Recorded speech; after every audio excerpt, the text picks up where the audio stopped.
यदि आप समझ ले कि मनुष्य एक आत्मा है, जैसे परमेश्वर आत्मा है, परमेश्वर जो आत्मा है, उसने मनुष्य को बनाया अपने ही जैसे, इसलिए मनुष्य बहुत ही ऊंचे वर्ग का है सारे स्वाभाविक बातों से, और इसलिए मनुष्य आत्मा होने के नाते स्वाभाविक संसार की हर चीज पर अधिकार रखता है। यदि आप इसे समझ ले तो आप समझ सकते हैं कि कैसे यीशु कह सकता है कि जो कोई इस पहाड़ से कहे कि तू उखड़ जा और समुद्र में जा पड़, और दिल में संदेह न करे और विश्वास करे कि जो कहता होगा, तो जो भी कहता है वो होगा।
Everyone, let's just sing that. We have overcome by the blood of the Lamb and the word of our testimony. Everyone overcome. We have overcome by the blood of the Lamb and the word of our testimony. Every overcome.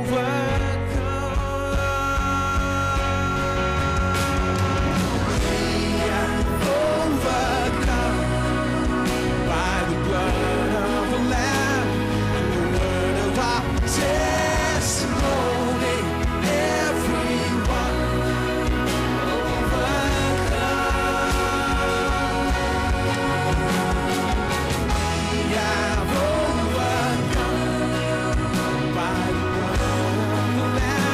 and the word of our testimony.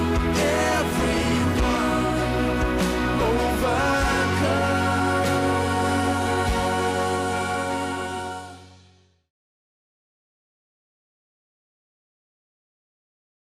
मरकुस रचित सुसमाचार अध्याय 11 और मैं वचन 12 से पढ़ना शुरू करता हूं। दूसरे दिन जब वे बैतनिया से निकले तो उसको भूख लगी। वो दूर से अंजीर का एक हरा पेड़ देखकर निकट गया कि क्या जाने उसमें कुछ पाए, पर पत्तों को छोड़ कुछ न पाया, क्योंकि फल का समय न था। इस पर उसने उससे कहा, अब से कोई तेरा फल कभी न खाए। और उसके चेले सुन रहे थे। अब चलिए वचन 19 से आगे पढ़ता हूं। सांझ होते ही वे नगर से बाहर चले, और फिर भोर को जब वे उधर से जा रहे थे, उन्होंने उस अंजीर के पेड़ को जड़ तक सूखा हुआ देखा। पतरस को वो बात स्मरण आई और उसने कहा, हे रब्बी, देख ये अंजीर का पेड़ जिसे तूने श्राप दिया था सूख गया है। यीशु ने उसको उत्तर दिया, परमेश्वर पर विश्वास रखो। मैं तुमसे सच कहता हूं कि जो कोई इस पहाड़ से कहे तू उखड़ जा और समुद्र में जा पड़, और अपने मन में संदेह न करे, वरन प्रतीति करे कि जो कहता हूं वो हो जाएगा, तो उसके लिए वही हो जाएगा जो उसने कहा है। इसलिए मैं तुमसे कहता हूं कि जो कुछ तुम प्रार्थना करके मांगो तो प्रतीति कर लो कि तुम्हें मिल गया और तुम्हारे लिए हो जाएगा। यीशु ने अपने चेलों से कहा, जब वो ये देखकर चकित हो गए कि जो पेड़ जिसे इसने श्राप दिया था वो सूख गया, उसने उत्तर देते हुए कहा, वचन 22 में कहा, परमेश्वर पर विश्वास रखो। अब परमेश्वर पर विश्वास का मतलब इस परिस्थिति में ज्यादा नहीं होता है। तो मैंने आपको बताया था कि बहुत से बाइबल के अनुवाद जो कि बाइबल के महान शिक्षकों ने किए हैं, वो ये कहते हैं, ये शब्द यहाँ उपयोगी नहीं है कि परमेश्वर पर भरोसा रखो ये कहे, ये यहाँ ज़्यादा नहीं कहता। इसलिए परमेश्वर का विश्वास रखना ये ज़्यादा फिट होता है। परमेश्वर में विश्वास रखने के बजाय परमेश्वर का विश्वास होना चाहिए, जिसे इस तरह से अनुवाद किया जा सकता है, परमेश्वर की तरह का विश्वास रखे, उसी प्रकार का विश्वास जो परमेश्वर में है। इससे ही तो यीशु यहाँ पर सिखाने की कोशिश कर रहा था। ये वचन तो बहुत ही अद्भुत वचन है, जो परमेश्वर के तरह के विश्वास का उपयोग के बारे में बताता।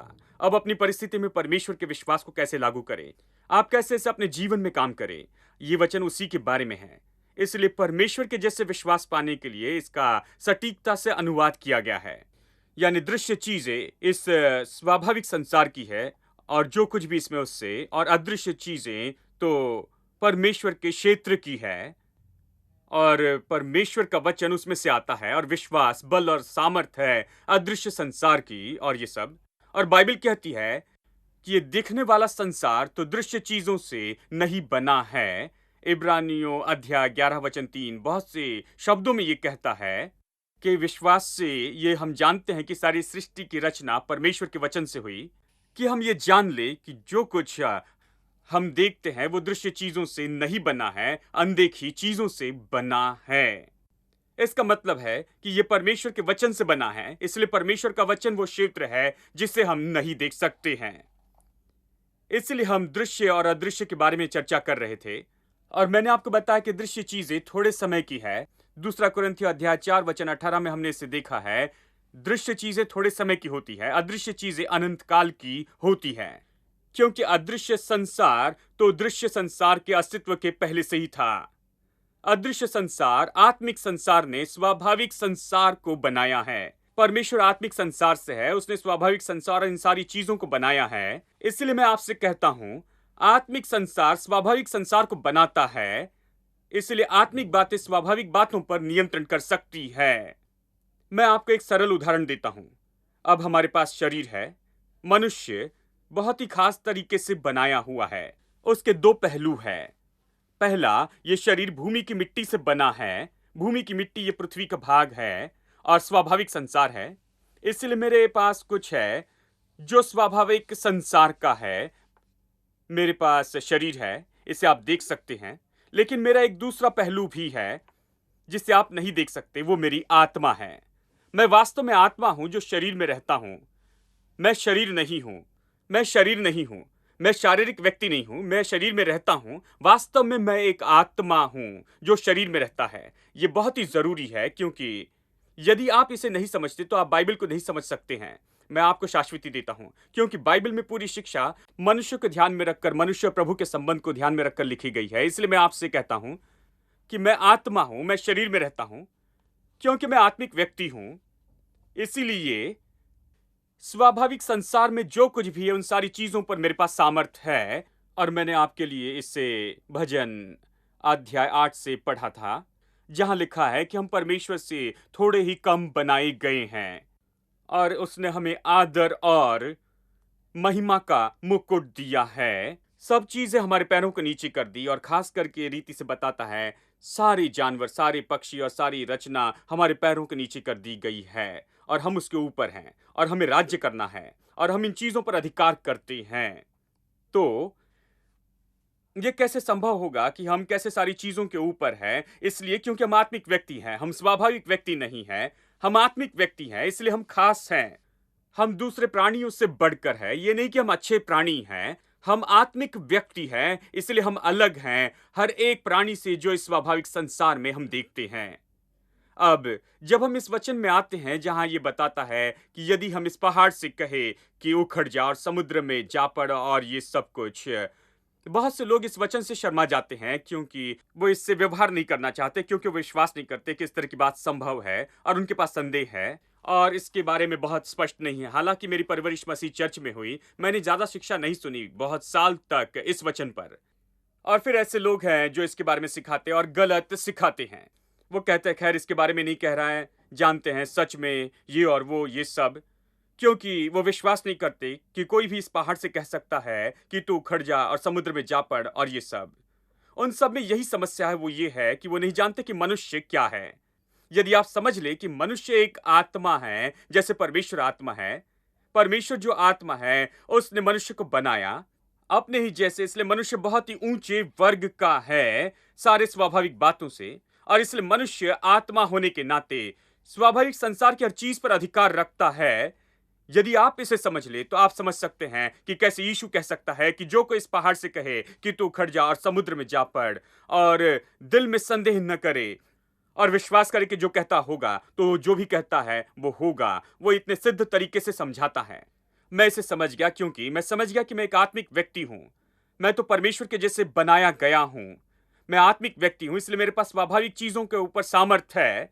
ये बाइबल का सत्य है और मनुष्य के बारे में बाइबल यही तो सिखाती है। और चलिए मैं उदाहरण के रूप में आपको बताऊं कि हमारे पास शरीर है और हमारी आत्मा है। आत्मा तो सच में हम हैं। मैं आत्मा हूं और मेरे पास शरीर है। जिस पल आत्मा इस शरीर से बाहर आती है, मृत्यु के समय में, शरीर का कोई मूल्य नहीं रहता है। शरीर का कोई मूल्य नहीं रहता है। ये सच में उसके बाद कोई मूल्य नहीं रखता। ये तो केवल गाढ़ने के लिए होता है, क्योंकि जल्दी ही बदबू आने लगती है। ठीक है, क्योंकि आत्मा शरीर को छोड़ गया है। यानी ये शरीर किस कारण चल रहा है, किससे शरीर जीवित है? ये तो आत्मा है। देखिए, यहीं पर आप देखते हैं कि आत्मा शरीर पर नियंत्रण करता। आत्मा के बिना शरीर कुछ नहीं है। शरीर आत्मा के वश में है और शरीर पर पूरा वो नियंत्रण करता है। यानी आत्मा शरीर पर पूरा नियंत्रण करता है। शरीर तो आत्मा के कारण काम करता है। यदि आप आत्मा को निकाल दे तो शरीर में कुछ बाकी नहीं रहता है। अब ये एक और सबूत है कि ये ऐसे ही है। अब इस भाग में मरकुस 11 में, जिसे हमने अभी पढ़ा, मैं आपको यह बताना चाहता हूं, यीशु जैसे वो बैथनी से यरूशलेम जा रहा था। बैथनी जो यरूशलेम के बाहर है, बस कुछ किलोमीटर दूर है। हर दिन वो यरूशलेम के शहर में चलकर जाते थे और सेवकाई करते और वापस जाकर बैतनी में रहते। और जैसे वो बैतनी से जा रहे थे, उसने एक अंजीर का पेड़ देखा और उसमें कोई फल न देखा, तो उसने श्राप दिया और कहा, कोई मनुष्य तेरा फल नहीं खाएगा। और फिर वो यरूशलेम में गए, पूरा दिन वहां पर सेवकाई की, और फिर वो वापस लौट आए बैतनी में। और अगले दिन सुबह, इसलिए मैं इस तरह से पढ़ा जैसे मैंने कुछ वचन पढ़े, अगले दिन सुबह 24 घंटे बाद वो उसी मार्ग में आए। फिर चेलों ने देखा कि पेड़ जड़ से सूख गया है। जब उसने कहा, ये कहता है कि उन्होंने सुना कि अंजीर के पेड़ को श्राप दिया, और उन्होंने कानों से सुना कि यीशु ने ये शब्द कहे कि कोई मनुष्य तेरा फल न खाए। जब वो वापस आए अगले दिन 24 घंटे बाद, उन्होंने अपनी आंखों से देखा कि पेड़ सूख गया है। 24 घंटे बाद, ठीक है, जड़ से सूख गया। ये तो जड़ से सूख गया था। वचन 20 कहता है, अंजीर का पेड़ जड़ से सूख गया। सब लोग कहे जड़ से सूख गया। अब मैं जड़ के बारे में कुछ कहना चाहता हूं। क्या ये ठीक है? अब जड़ सामान्य रूप में कहां होती है? जड़ें तो अदृश्य रूप में होती है। ये भूमि में छिपी होती है। हम जड़ों को नहीं देखते, हम पेड़ को देखते हैं। आप डाली देखते हैं, पत्ते देखते हैं, फल देखते हैं, लेकिन जड़ को नहीं देखते। लेकिन फिर भी जो भी पेड़ का है वो तो जड़ से ही आता है। जड़ के दो मुख्य काम होते हैं। एक तो पेड़ को स्थिरता देना है, क्योंकि जड़ें तो गहरी नीचे जाती है और दूर तक अच्छे से फैलती है, कई बार 50 फीट की दूरी तक, पेड़ से दूर सच में, और गहरी जड़ पकड़ती है। और इसलिए बड़े पेड़ होते हैं, वहां 100 साल तक खड़े होते हैं और कोई तूफान और कुछ भी उन्हें नहीं हिला सकता है। वो वहां ऐसे ही 100 साल तक खड़े रहते हैं। उनके सामने जो भी आता है उससे सहते जाते हैं। वो ऐसे कैसे करते हैं? क्योंकि जो जड़ें गहरी हैं, उनकी जड़ इस तरफ फैली हुई है, पेड़ को स्थिरता देती है। पेड़ वहां खड़ा है जड़ के कारण, आप कह सकते। जड़ों का दूसरा उद्देश्य ये है कि ये धरती से पोषण लेता है और पेड़ के हर भाग में उसे फैलाते जाता है। यानी पेड़ के जीने के लिए उसे जड़ से पोषण लेना है। जो जड़ से आता है वो अपना भोजन, और वो भोजन पोषण लेता है उस जड़ से। जब आप अच्छे पत्ते देखते, हरे पत्ते देखते और अच्छे फल देखते, जब आप सुंदर डालियां देखते हैं, आप देखते हैं कि पेड़ फल रहा है, बढ़ रहा है। इसका अर्थ है कि जड़ अच्छी है, जड़ को अच्छा पोषण मिल रहा है और वो उसे पेड़ को दे रहा है। यानी जड़ तो वहां है, वो छिपी हुई है, वो धरती के नीचे है, आप नहीं देख सकते, लेकिन जो देखा गया उस पर नियंत्रण करती है। फिर से यहां पर उदाहरण है, जैसे शरीर और आत्मा में दृश्य और अदृश्य है। दृश्य तो पत्ते हैं, दृश्य तो डालियां हैं, दृश्य तो पेड़ हैं, तना और सब कुछ है, दृश्य तो फल है, लेकिन अदृश्य तो जड़ है। लेकिन जड़ तो सबसे महत्वपूर्ण है। यदि जड़ अच्छी नहीं है तो पेड़ अच्छा नहीं है। पेड़ फल नहीं ला सकता है, जड़ के बिना पेड़ खड़ा नहीं रह सकता है। आमीन। यानी ये जड़ का स्वभाव है। और जब यीशु ने उस अंजीर के पेड़ से कहा और उसे श्राप दिया, यह मुझे लगता है कि उसने डालियों से नहीं कहा, उसने पत्तों से नहीं कहा, उसने तने से नहीं कहा, उस पेड़ से नहीं कहा जिसे बाहर से देखते हैं।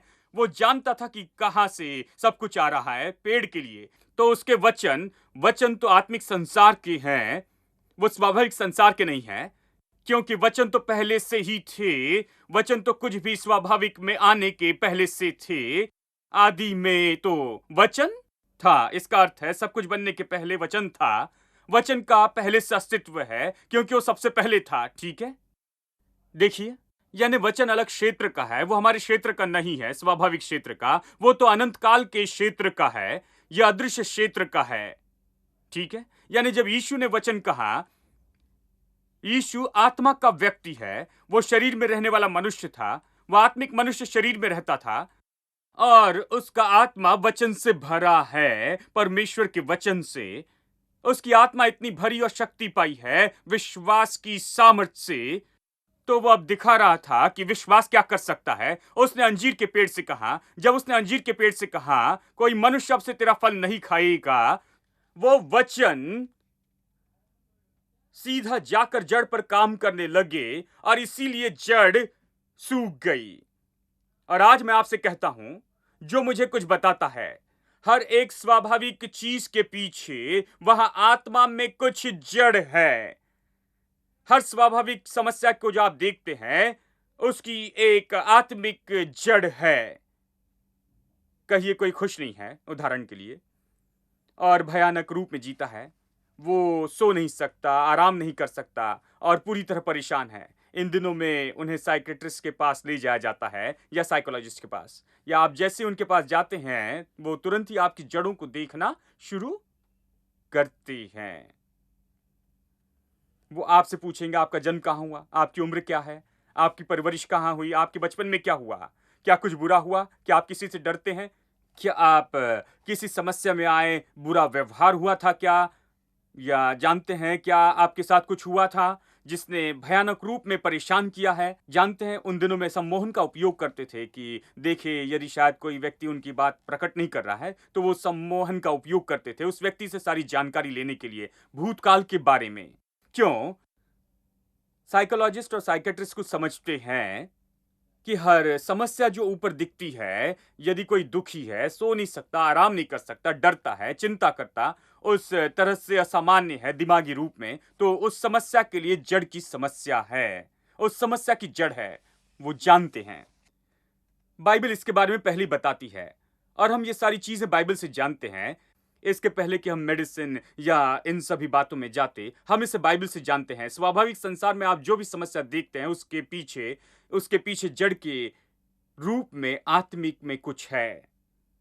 कहिए कोई यदि पारिवारिक समस्या है, ठीक है, पारिवारिक समस्या, वैवाहिक समस्या, जानते हैं आप विवाह की वो समस्या ले, विवाह की वो समस्या कैसे आती है? आप देखेंगे कि अक्सर वो सामान्य बातें कहते जाते हैं।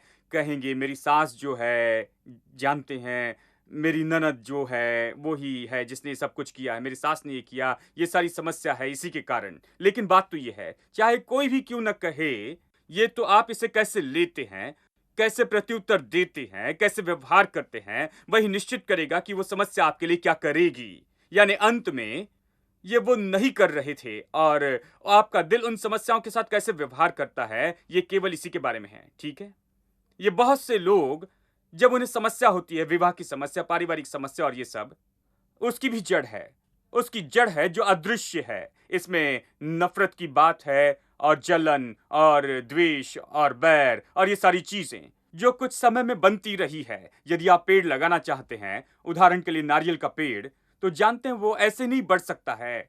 किसी को जानबूझकर जाकर उसे बोना होगा एक नारियल का पेड़, और उस नारियल के पेड़ को पानी देना होगा। ठीक है, पौलुस कहता है कि कैसे उसने पेड़ लगाया और अपोल्लोस ने पानी दिया, और उसने कैसे बोया। उसने प्रभु का वचन प्रचार करके उन्हें उद्धार दिलवाया, और फिर एक और प्रचारक आया, उसने सिखाया, यानी उसने पानी दिया। यानी बोना भी प्रभु के वचन का प्रचार है, और उसे पानी देना भी जो है वो परमेश्वर के वचन का प्रचार है। इसी तरह लोग आत्मिकता में बढ़ते जाते हैं। वो इस तरह कुरिन्थियों की चर्च के बारे में कहता। समस्या कैसे बढ़ती है? वो भी दूसरे पेड़ के जैसे बढ़ती है। जानते हैं, हम बोते हैं और पानी देते हैं, तो आप ये सारी समस्या लेते हैं, और ये द्वेष और बैर और जलन लेते, और ये सारी भयानक बातें आपके भीतर आने लगती है। आप उसे दिल में लेते हैं, उसे अपने दिल में जगह देते हैं, उसे अपने दिल में जड़ पकड़ने देते हैं, और फिर उसे अपने दिल में जड़ पकड़ने देने के बाद और फिर आप प्रतिदिन उसे पानी देते हैं। उस पर लड़ने से, उस पर बात करने से, सबको उसके बारे में बताने से, हर समय उसी के बारे में चर्चा करते रहने से, हर समय अपनी सास के बारे में बताते हैं, ननद के बारे में बताते हैं, इसने क्या किया, उसने क्या किया, और ये सब आपने उसे प्रतिदिन पानी दिया। कुछ लोग अपने पेड़ को पानी दे या न दे, वो इस तरह की चीजों को प्रतिदिन पानी देते हैं। वो निश्चित करते हैं कि वो इसके बारे में बताते रहे, सुबह, दोपहर और शाम को कहते जाते, उसे भोजन देते, और ये चीज बढ़ती जाती है। देखिए, यानी एक जड़ है, बाइबल कड़वाहट की जड़ के बारे में कहती है, और ये सब देखिए, यानी एक जड़ है, कुछ आत्मिक है, उसके पीछे जो समस्या आप स्वाभाविक में देखते हैं। यदि कोई व्यक्ति बाहर से दुखी है, तो हम प्रचारक अच्छे से जान लेते हैं कि ये समस्या तो कुछ गहरी है, इसके लिए एक जड़ है, इसके साथ आत्मिक जड़ जुड़ी हुई है, क्योंकि हर एक चीज आत्मा से शुरू होती है, फिर स्वाभाविक में दिखती। ठीक है, यह सिद्धांत है, और सारी आत्मिक चीजें नियंत्रण करती है स्वाभाविक चीजों पर। आत्मिक चीजें स्वाभाविक चीजों पर नियंत्रण करती है। आत्मिक चीजों के पास सामर्थ्य है स्वाभाविक चीजों के ऊपर। यानी यीशु इसे समझता है, यीशु इस बात को समझता है कि इस पेड़ के साथ व्यवहार करना है तो जड़ के साथ व्यवहार करना होगा, उससे जड़ के साथ सूखना चाहिए। यानी जब उसने पेड़ से कहा, उसने उस पेड़ की जड़ से कहा, और इसीलिए वो पेड़ जड़ से ही सूख गया था। अब ये परमेश्वर जैसे विश्वास का अद्भुत उपयोग है। और विश्वास के साथ क्या करते? आप अपनी परिस्थिति में विश्वास से कैसे निपटते हैं? आप वही करते जो यीशु ने किया था। आप जानते हैं कि जड़ की समस्या आत्मिक है, और जब आप प्रभु का वचन कहते हैं तो आप उस समस्या की जड़ से कहते हैं। Your love is everlasting, it's an everlasting love. Your mercy is as new as every rising of the sun. And your loving kindness, better than life. Your grace is all sufficient, it's an all sufficient grace. Your power and your glory are forever on display. And your loving kindness is better than life. Oh, it's better. Oh, better than life. Oh, so much better. Jesus, your loving kindness is better than life. Fairest of 10,000. Fairest of 10,000, you are fair. And nothing in this world could ever measure or compare to your loving kindness. Your loving kindness is better than life. All your ways are just, oh Lord, you're just in all your ways. And I will lift my hands, oh Lord, with gratitude and praise for your loving kindness. Loving kindness better than life. Oh, it's better. Oh, it's better than life. Oh, so much better. Jesus,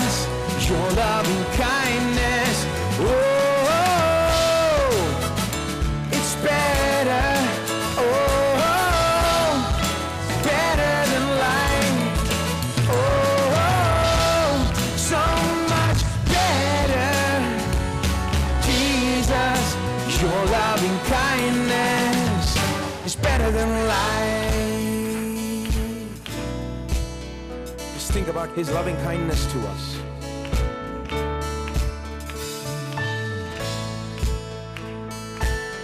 Think about how He has been good to you, loving to you.